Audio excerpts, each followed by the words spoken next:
Depuis octobre 2024 et le budget Barnier, l'équation n'a pas bougé. Nous allons débattre d'un budget minoritaire, présenté par un gouvernement minoritaire, bien plus minoritaire encore, et je ne vois pas comment son sort pourrait être différent.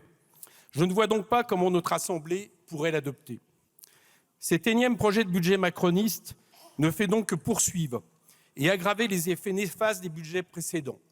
C'est un budget antisocial et anti-écologique qui, associé à celui de la sécurité sociale, est un musée des horreurs inégalitaires qu'un sursis de 3 mois de l'âge de départ à la retraite payé par les pensions des retraités ne saurait atténuer.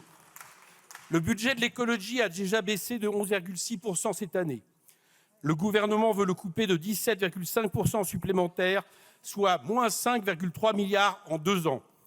L'économiste Jean Pisani-Ferry confirme qu'il faudrait chaque année 37 milliards de dépenses publiques écologiques supplémentaires jusqu'en 2030. Le budget de l'agriculture a déjà baissé de 12,9% en 2025 et le gouvernement veut aller plus loin en le coupant encore de 6%, soit une perte de 860 millions d'euros en 2 ans.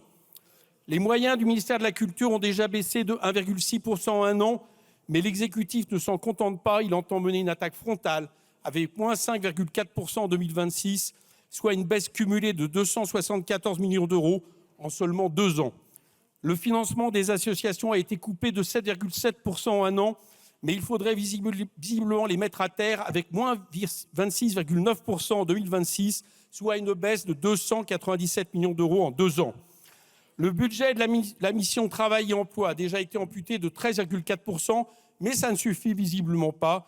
Le gouvernement veut donc moins 12,8% en 2026, qui amène une coupe budgétaire de moins 5,6 milliards d'euros en 2 ans. Au total, si le budget du périmètre de l'État affiche une augmentation de 10,5 milliards d'euros, cela s'explique d'une part par une augmentation de 5,7 milliards du PSR au profit de l'Union européenne, que pour ma part je souhaite voir diminuer de la contribution nette au budget de l'Union européenne, et de l'augmentation de 6,7 milliards d'euros du budget des armées.